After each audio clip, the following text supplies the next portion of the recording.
Hola, mi amigo querido, qué alegría. Cómo es bueno Dios.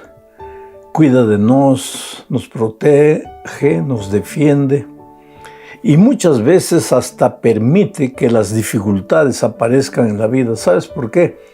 Porque es en la dificultad, es en la prueba que nos hacemos fuertes. De otra manera, si no encontrásemos obstáculos en el camino, pues seríamos cristianos endebles, débiles. Necesitamos ejercitar la fe.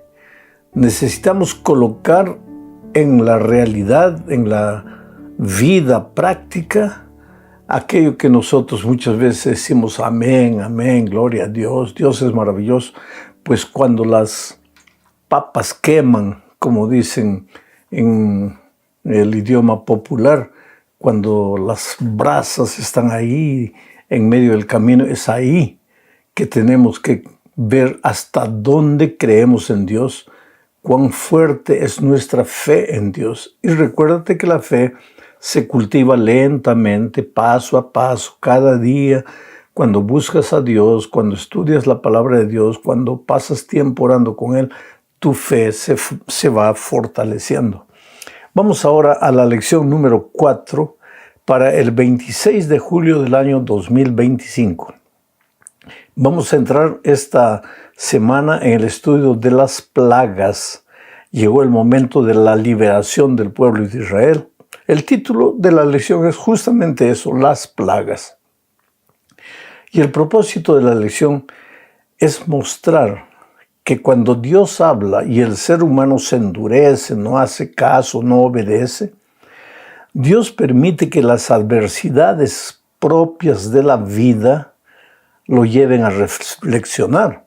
Solo que muchas veces cuando el rebelde reflexiona ya es muy tarde, ya es demasiado tarde para volver atrás y tiene que enfrentar las consecuencias de su terquedad, de su desobediencia. Bueno, vamos al estudio de la primera parte bajo el subtítulo de Dios versus los dioses.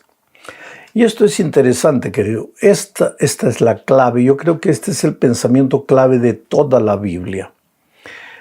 La Biblia tiene muchas historias. Por cada una de esas historias está el conflicto entre el bien y el mal. Está el conflicto entre Cristo y Satanás.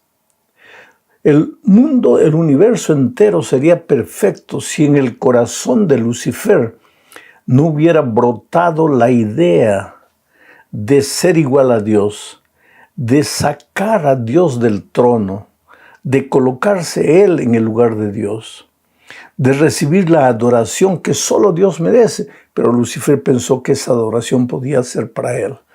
Desde aquel día y desde el cielo se trabó una lucha, un conflicto. Satanás perdió, fue expulsado con la tercera parte de los ángeles que consiguió engañar y vino a la tierra. Todas las historias de la Biblia, por tras de la cortina está este gran conflicto entre Cristo y Satanás. Hoy día cuando muere un inocente, cuando tu empresa fracasa, cuando las cosas no te van bien, cuando todo te va mal, por tras de todo está el conflicto entre Cristo y Satanás.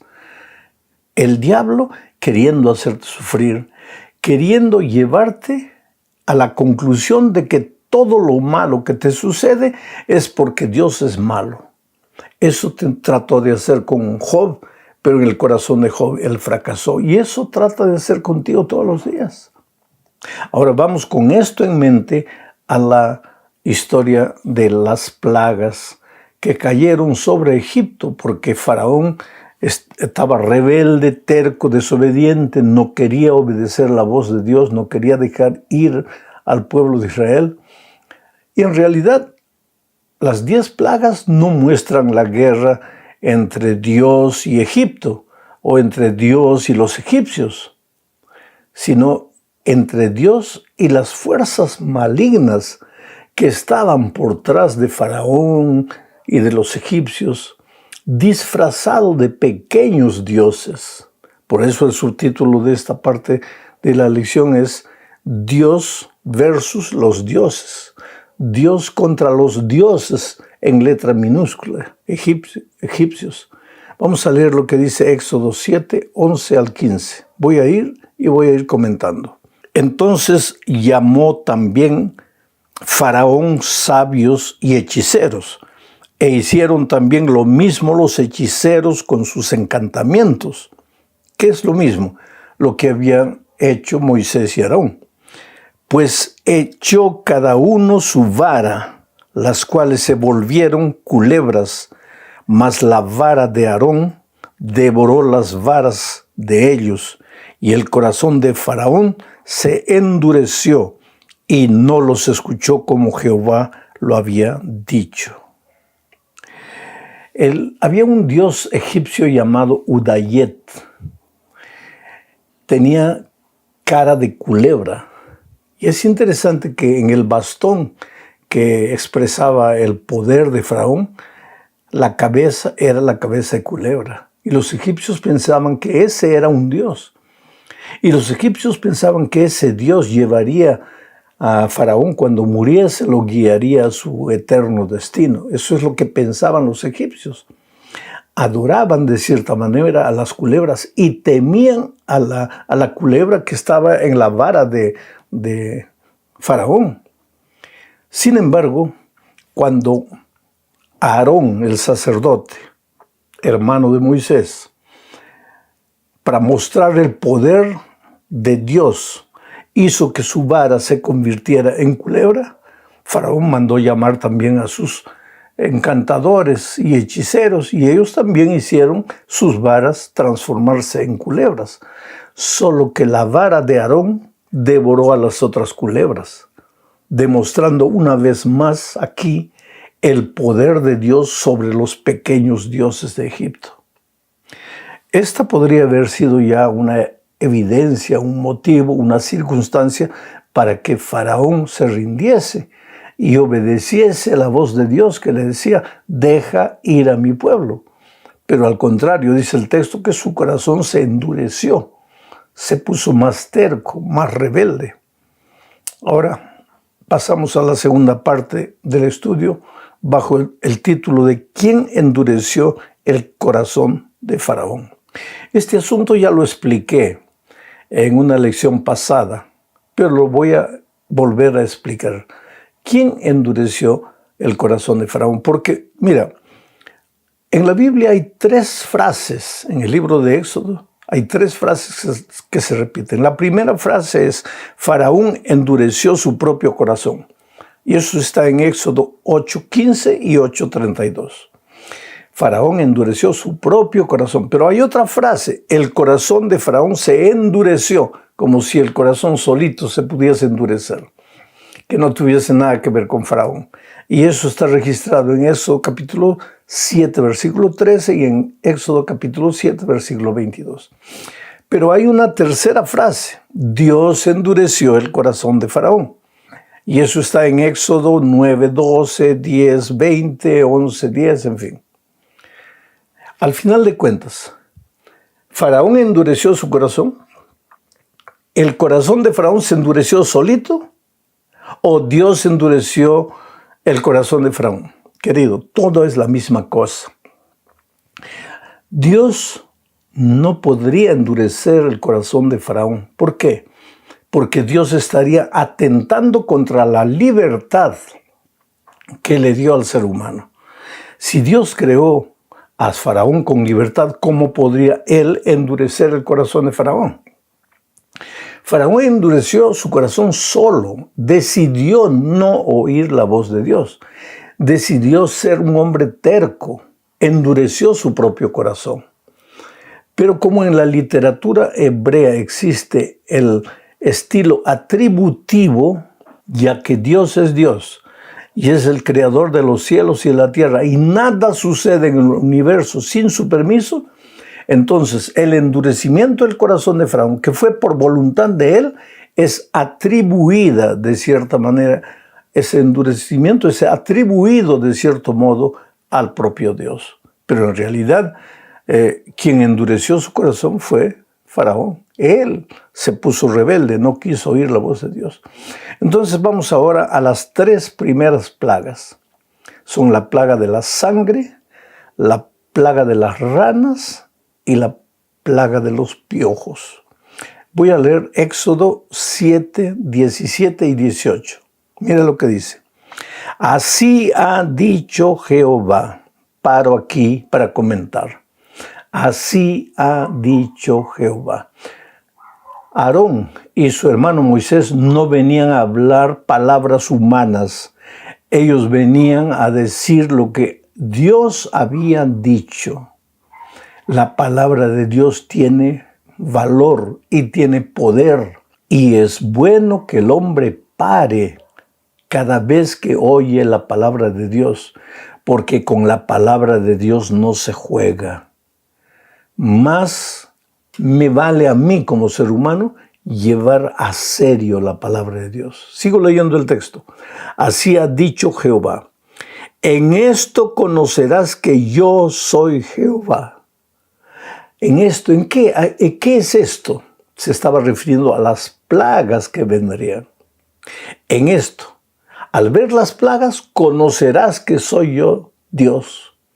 Porque Faraón inicialmente había dicho, ¿quién es Dios para que yo lo reconozca? ¿Quién es Dios para que yo deje ir libre a su pueblo? Ahora vas a ver la palabra de Dios, el poder de la palabra de Dios. Y en esto conocerás que yo soy Jehová, dice Moisés, hablando en nombre del Señor.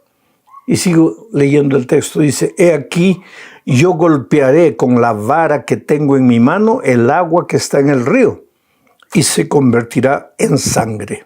Y los peces que hay en el río morirán, y hederá el río, y los egipcios tendrán asco de beber el agua del río. El dios del Nilo, porque cuando habla de las aguas se está refiriendo al río Nilo, que era el río que traía vida, porque agua es vida. El dios del Nilo era el dios Hapi, un dios egipcio. Ahora llegó el momento en que Dios iba a mostrar que Él era el verdadero Dios y no Hapi, el dios del Nilo. ¿Qué pasó? Las aguas del Nilo se volvieron sangre. Y ese río que antes traía vida, ahora trajo muerte. Las aguas comenzaron a oler mal y el pueblo comenzó a entrar en desesperación. Quiere decir, no importa el Dios que nosotros los seres humanos inventemos. Cuando Dios se manifiesta en la plenitud de su poder, nuestro Dios dinero se acaba. Nuestro Dios salud desaparece. Nuestro Dios poder o gloria o aplauso se hace polvo. Por eso vale la pena oír la palabra de Dios y prestar atención. La segunda plaga fue la plaga de las ranas. Aparecieron ranas por todos los lados. ¿Sabes cómo se llamaba el dios de las ranas en Egipto? El dios Heket. Ahora, Heket no podía controlar a sus ranas. Las ranas invadieron la ciudad y parece que culturalmente los egipcios tenían miedo de las ranas. ¿Por qué? Porque Heket era el dios de las ranas y era un dios malo y vengativo. Y ahora el pueblo comenzó a quedarse asustado porque veían ranas por todos los lados, ranas en la cama, a la hora de comer las ranas saltaban, en el baño ranas, en la sala ranas, pues el pueblo estaba desesperado. ¿Y dónde estaba Heket, el dios de las ranas? No podía controlar. ¿Por qué? Porque ahora se había manifestado el poder del Dios creador de los cielos y la tierra. Y los dioses fabricados por los seres humanos no tenían poder. La tercera plaga fue la plaga de los piojos. Geb era el dios egipcio de la tierra, del polvo. Y ahora cuando Aarón toca con su vara el polvo comienzan a salir piojos por todo lado. ¿Ah? O sea, La demostración de Dios, su poder es más grande que el pequeño Dios tierra que se habían inventado los egipcios.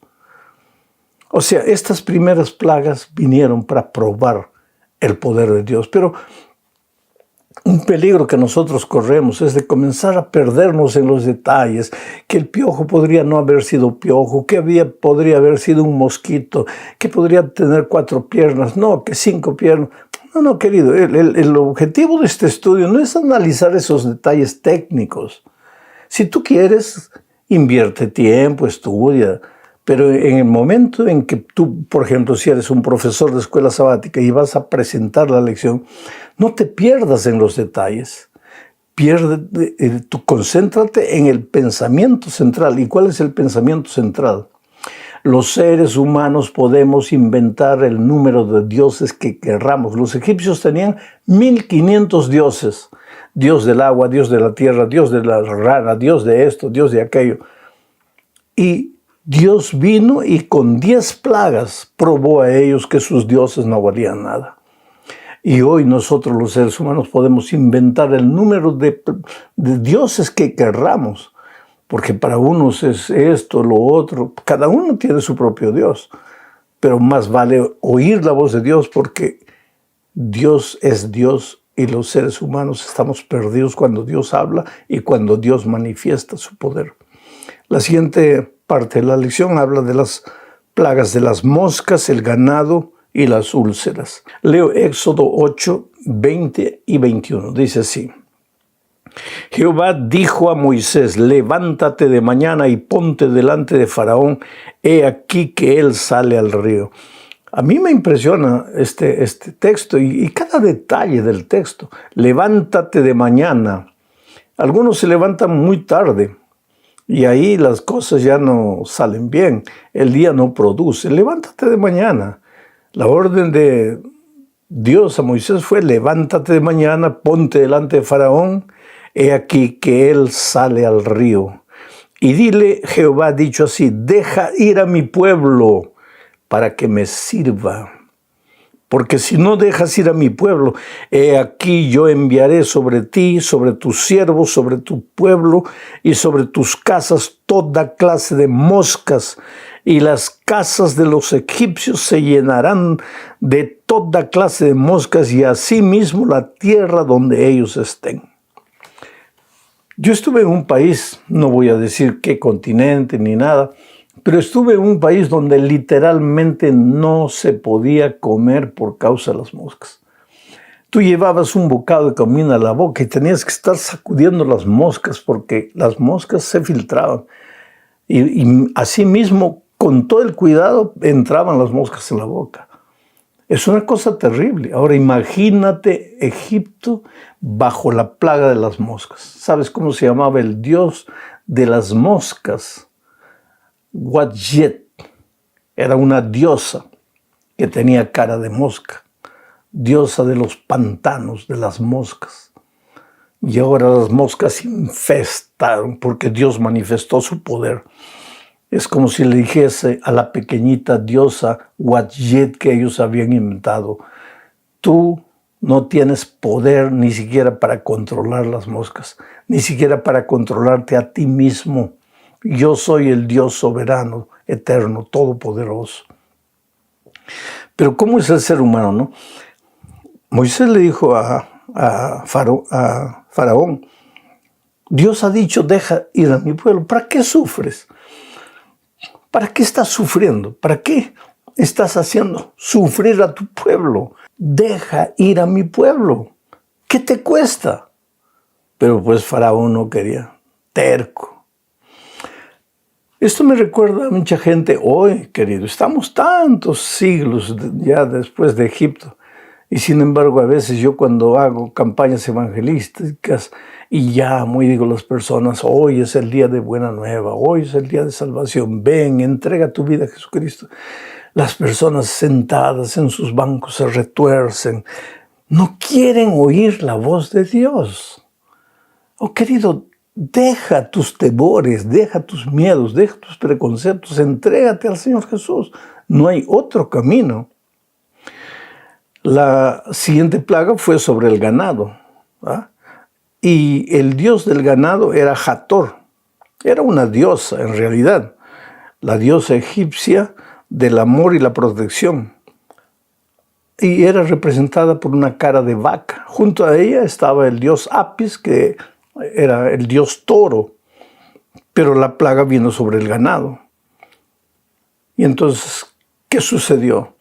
Sucedió que estos dioses egipcios, una vez más, quedaron públicamente derrotados y el poder de Dios se manifestó. Yo creo que entre el pueblo de Egipto, muchos le decían al faraón, faraón, hombre, tú estás ahí seguro en el palacio, así mismo estás sufriendo, pero tu pueblo está sufriendo, por favor deja ir al pueblo. Pero faraón no se rendía, no se entregaba. La otra diosa que fue atacada fue Isis, la diosa de la medicina. ¿Por qué? Porque aparecieron unas úlceras en el cuerpo de los egipcios, úlceras pestilentes, dolorosas. El pueblo gemía de dolor, se revolcaba, se rascaba con tejas para calmar el dolor. Nada. Isis, la diosa que curaba, ¿dónde estaba? Había fracasado. Porque contra el poder de Dios nada se puede levantar. El pobre ser humano atrevido como es, a veces intenta levantarse contra Dios, desafía a Dios. Yo he encontrado a lo largo de mi vida tanta gente que dice, ¿dónde está Dios? ¿Quién es Dios? Mucha gente que se atreve a ridicularizar a Dios y a ridicularizar a los creyentes. Pero más tarde o más temprano esas personas sufren las consecuencias de su terquedad. Porque Dios es amor, querido. Pero con Dios no se juega, porque al mismo tiempo que es amor, es justicia. Y Él tiene celo de su nombre, cuidado de su nombre. Claro que tú eres libre para vivir como quieras, como si Dios no existiera, para reírte de la palabra de Dios. Pero más tarde o más temprano, el ser humano va a enfrentar las consecuencias de su desobediencia. Vamos a la última parte de este estudio, estudiando 3 plagas más. Yo te aconsejo que leas todos los capítulos para que tengas una visión completa de las plagas. La plaga del granizo, la plaga de las langostas y la plaga de la oscuridad. ¿Qué es la plaga del granizo? Un atentado contra el pequeño dios egipcio de los cielos que controlaba el clima. ¿Qué controlaba? ¿Qué Dios pequeño? Dios hizo caer granizo y no había Dios egipcio que pudiese controlar. Pero Dios es bueno. Le dijo a Faraón, mira, dile a tu gente que guarde todas sus cosas, que todas las mujeres, niños, ancianos se metan a las casas porque va a caer una tormenta de granizo que nadie va a resistir.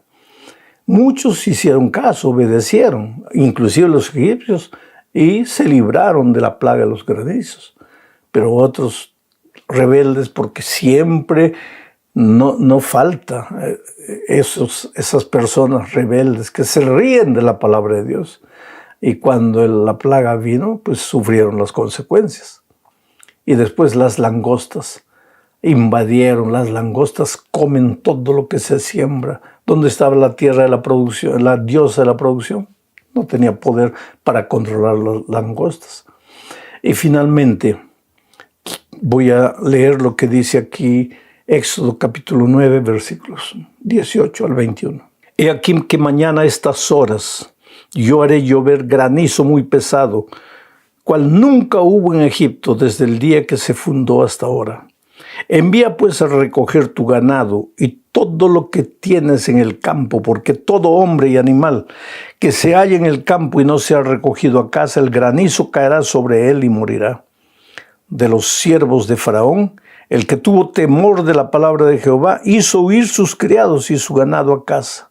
Mas el que no puso en su corazón la palabra de Jehová, recuerda esta frase, el que no puso en su corazón la palabra de Jehová, dejó sus criados y sus ganados en el campo y murieron, lógicamente.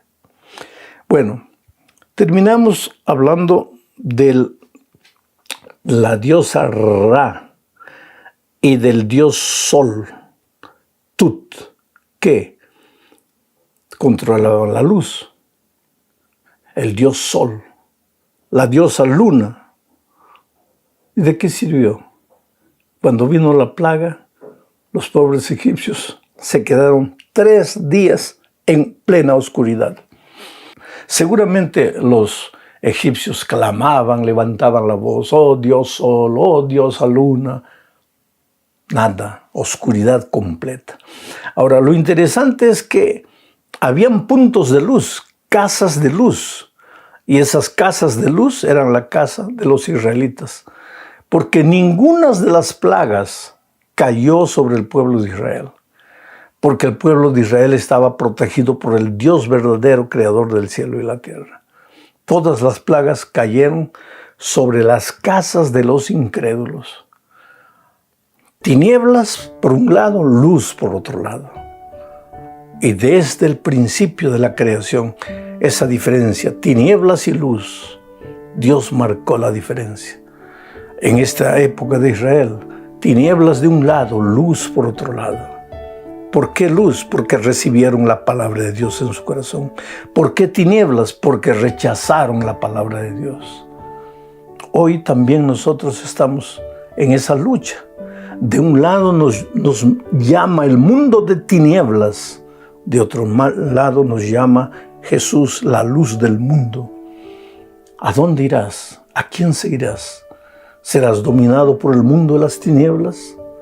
¿O aceptarás la luz de la verdad que viene de Cristo? Para el 2 de agosto del año 2025. El título de la lección es La Pascua. Y el propósito de esta lección es mostrarnos que la mejor manera de prepararnos para la salida de Egipto espiritual no son estrategias, métodos, trabajo humano, sino la preparación espiritual. Vamos entonces a la primera parte de este estudio bajo el subtítulo de Una plaga más. Y aquí estudiaremos la trágica muerte de los primogénitos. Primero leo el texto, Éxodo 11, 4 al 6, dice así.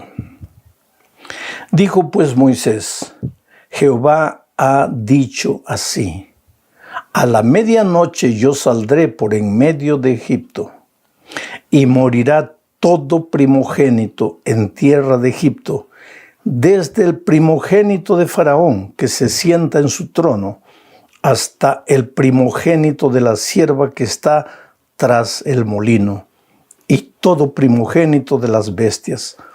Y habrá gran clamor por toda la tierra de Egipto, cual nunca hubo ni jamás habrá. Mi amigo querido, este es uno de los asuntos más difíciles de la Biblia. Para mí es un misterio. Es uno de los temas que tal vez el propio Señor Jesucristo allá en el cielo nos explicará. ¿Por qué tuvieron que morir los primogénitos de Egipto? Esta fue la 10ª plaga. Una plaga dura, una plaga cruel. Y de cierta manera una plaga deshumana. Que Faraón muriese perfectamente. Que aquella generación de egipcios que mataron a los israelitas cuando Moisés nació, a todos los niños israelitas, que ellos muriesen, podría tener alguna luz desde el punto de vista humano. Pero primogénitos inocentes, ¿qué culpa tenían? Se dice que aproximadamente deben haber muerto unos 70,000 primogénitos. ¿Eran culpables de qué? Bueno, hay muchas maneras humanas de tratar de explicar este misterio. Una de ellas es que Dios habló. Recuérdate que esta es la 10ª plaga. Mandó la primera, la segunda, la tercera, la cuarta. El corazón de Faraón se endureció, no quiso obedecer. Dijo, ¿quién es Dios para que yo deje salir a su pueblo? Se puso rebelde y terco. Y entonces, pues Dios permitió esta última plaga. Pero esa explicación a mí personalmente no me satisface. ¿Cómo es que Dios tuvo paciencia, se le acabó la paciencia y ahora mueren inocentes. No tiene sentido. Para mí, humanamente, no tiene sentido. Otros dicen, no, es que los egipcios mataron a los niños israelitas cuando estaban naciendo y entonces ahora ellos estaban pagando por ese crimen que ellos cometieron. Y en aquellos tiempos existía la ley del talión, ojo por ojo, diente por diente. Quiere decir que este fue un acto de venganza. Eso también, para mí, no tiene mucho sentido. Pero entonces, ¿qué explicación le damos a esto? Vuelvo a repetir, querido. Yo tenía un viejo profesor que una vez yo le hice una pregunta y él me miró y me dijo, Alejandro, necesitas aprender a respetar el silencio de Dios. Cuando Dios guardó silencio sobre alguna cosa, no trates de explicar, confía. Y ese es el asunto. Mira, yo muchas veces conté la historia de mi padre. Mi padre, un hombre muy intransigente, muy radical, muy firme. Yo crecí con la vara en la mano. Para él puntualidad era puntualidad. Si decía las 2, era las 2. Y yo confiaba en mi padre, ciegamente. Si hay un hombre que yo conocí que tenía palabra y que su palabra era ley, era mi padre. Él no necesitaba firmar ningún documento. Su palabra era su firma. Y si mi padre hiciera algo que yo no entendía, conociendo a mi padre como lo conocí, yo no haría preguntas. Simplemente respetaría, porque sé que por tras de eso, aparentemente incoherente, mi padre tendría algún motivo que después me explicaría. Y para mí personalmente este misterio de la muerte de los primogénitos es eso. Yo humanamente no entiendo. Pero cuando vaya al cielo yo voy a pedir una explicación y Dios va a tener toda la eternidad para explicarme con todo amor y con toda alegría. Pero yo conozco un Dios de amor, de misericordia, un Dios perdonador, un Dios que dice, no quiero la muerte del impío, sino que se arrepiente y vuelva. Ahora, ¿por qué sucedió todo esto? ¿Por qué murieron inocentes? Pues yo no te puedo explicar, querido. Apenas te digo, confía en tu Padre misericordioso, confía en tu Padre de amor. Vamos a la segunda parte de este estudio bajo el título de la Pascua, o sea, la preparación para el Éxodo. Leo Éxodo 12:13, dice así: y la sangre os será por señal en las casas donde vosotros estéis, y veré la sangre y pasaré de vosotros, y no habrá en vosotros plaga de mortandad cuando hiera la tierra de Egipto.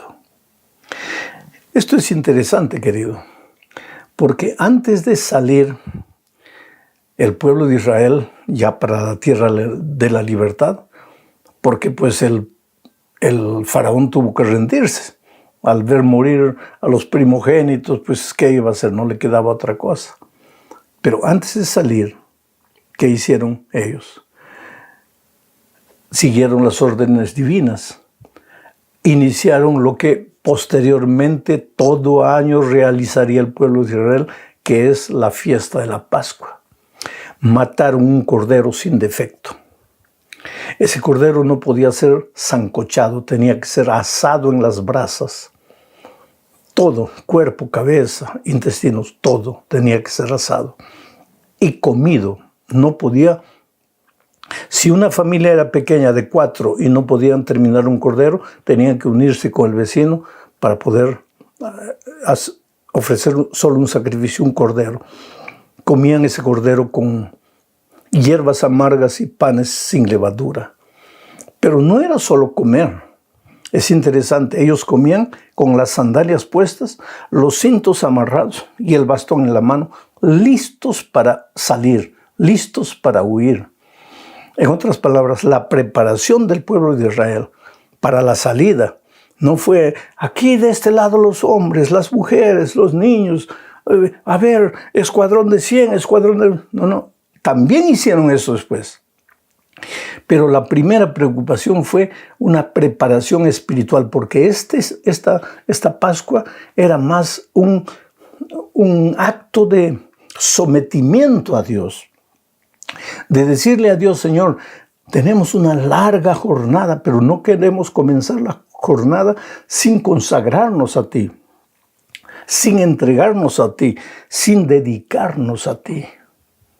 Y ahora vamos a la tercera parte, el Pesaj, o sea, el sacrificio de la Pascua. Leo Éxodo 12, 21 al 23, dice así. Y Moisés convocó a todos los ancianos de Israel y les dijo, sacad y tomaos corderos de vuestras familias y sacrificad la Pascua. Y tomad un manojo de hisopo y mojadlo en la sangre que estará en un lebrillo. Y untad el dintel y los 2 postes con la sangre que estará en el lebrillo. Y ninguno de vosotros salga de las puertas de su casa hasta la mañana, porque Jehová pasará hiriendo a los egipcios. Y cuando vea la sangre en el dintel y en los 2 postes, pasará Jehová aquella puerta, y no dejará entrar al heridor en vuestras casas para herir.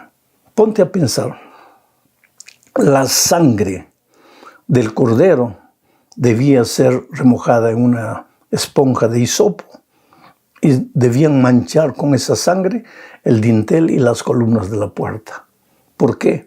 Porque a medianoche el ángel destructor iba a aparecer, el ángel de la muerte. Recuérdate que a medianoche el ángel de la muerte iba a aparecer.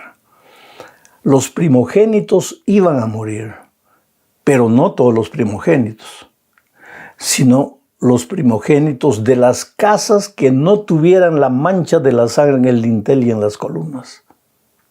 Por eso el pueblo de Israel recibió la orden divina.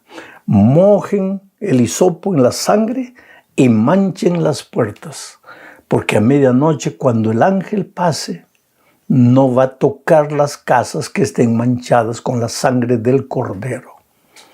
Ese cordero simbolizaba al Cordero de Dios que quita el pecado del mundo. Oh querido, hoy nosotros necesitamos manchar nuestra vida con la sangre del Cordero. Hemos pecado y merecemos morir, pero el Cordero murió en la cruz del Calvario por nosotros. Y si llevamos la mancha de su sangre, o sea, el símbolo de su gracia, nada tenemos que temer, porque estamos salvos en los brazos del Señor Jesucristo. A veces encuentro gente desesperada por su pasado. Gente que me dice, pastor, yo no tengo perdón. Después de todo lo que hice, yo no tengo perdón. Y hay gente que me dice, pastor, cuando yo viví en el pecado haciendo tonterías, yo creo que lo peor de todo era que yo no me daba cuenta de la vida que estaba viviendo. Pero hoy que conocí a Jesús, mis ojos se abrieron y me doy cuenta que yo soy un monstruo y que yo merezco morir. Tal vez sí, querido, tal vez sí, pero moja tu hisopo en la sangre de Cristo y mancha el dintel de tus puertas. Cuando la muerte llegue, la muerte eterna, tú estás salvo porque aceptaste al Señor Jesucristo. ¿Y qué hiciste? Nada.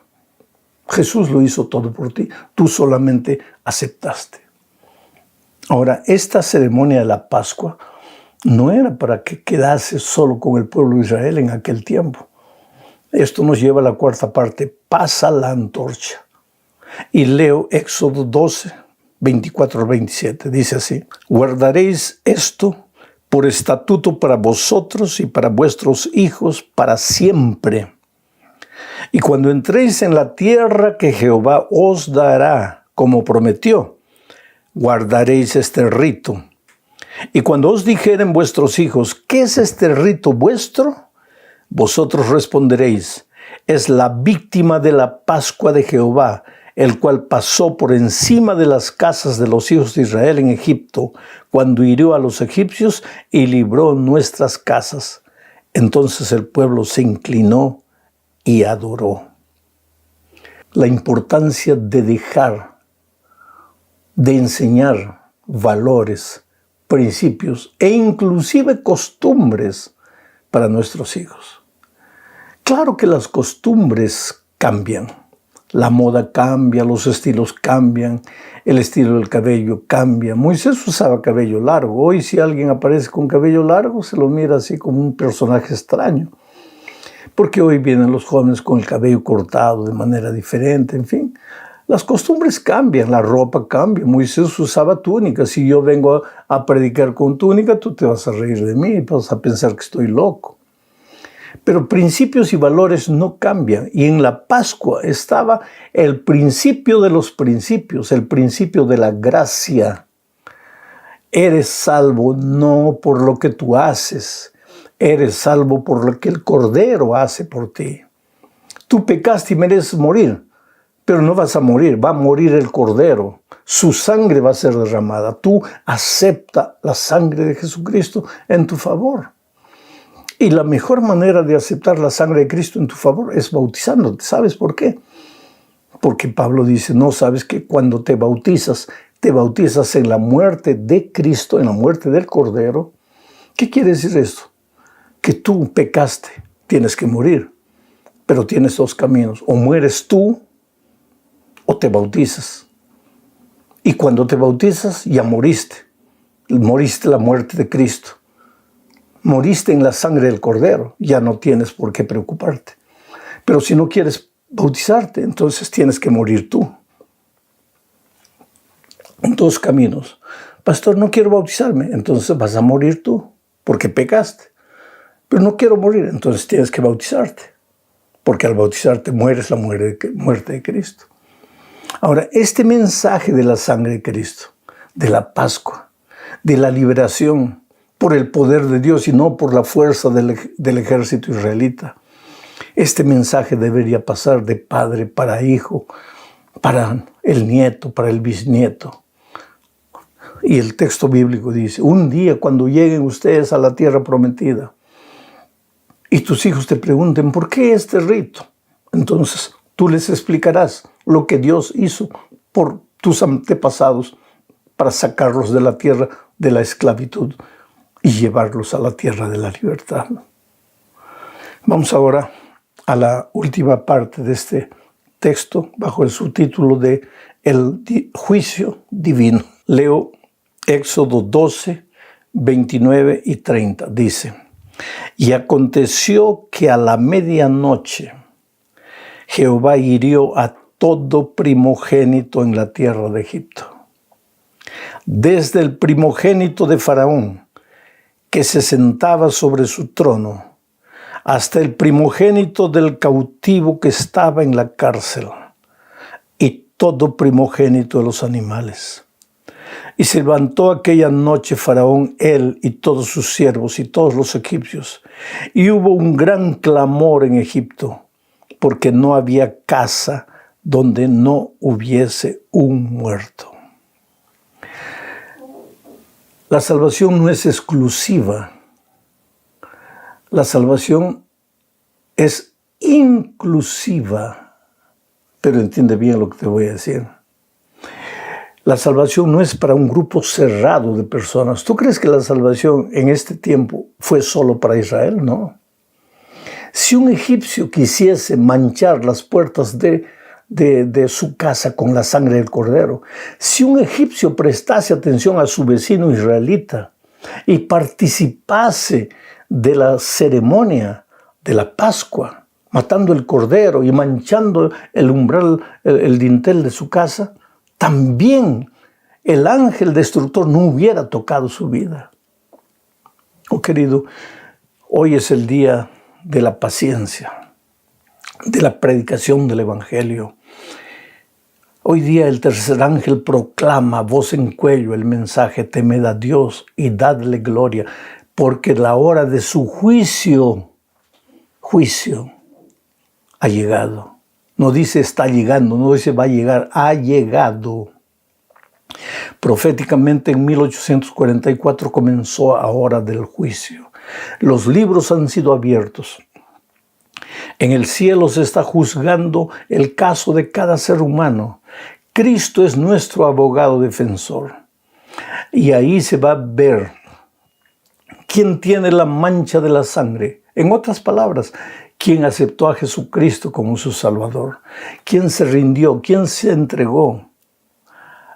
Y ese mensaje es para todas las naciones, para todas las tribus, para todos los pueblos. Porque la salvación no es para un grupo cerrado. Es inclusive en el sentido de que vengan todos. Pero vengan todos para rendirse a Cristo. No vengan para querer hacer su voluntad dentro del pueblo de Dios. Vengan para aceptar la palabra de Dios.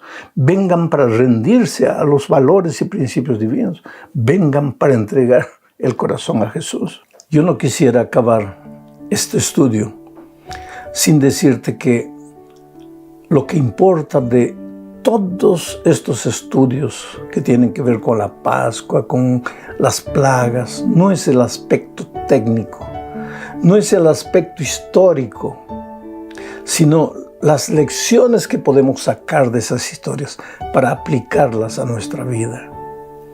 Hoy día nosotros somos el Israel que tenemos que salir de la esclavitud de Egipto. ¿Cuánto tiempo ya el diablo nos tiene en una jaula esclavizados? Nos quita los valores, nos quita la familia, nos quita los principios, nos quita muchas veces las ganas de vivir. ¿Por qué permanecer más en Egipto? Hay que salir de Egipto. Sí, pero hay tantas dificultades, hay tantos faraones, hay tantas adversidades. No importa. Coloca tu mano en las manos del Señor Jesús. Deja que Él te saque de Egipto, que te lleve a la tierra de la libertad. Solo que la tierra de la libertad no está al otro lado de Egipto, está lejos. Hay un desierto por el que tienes que peregrinar y hoy estamos peregrinando en el desierto de esa vida rumbo a Canaán celestial.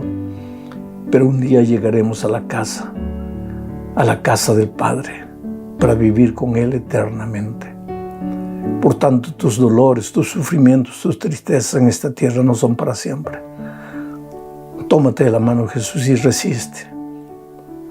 Cuando tú pienses que ya no tienes fuerzas, Cristo está a tu lado levantándote. Que Dios te bendiga ricamente.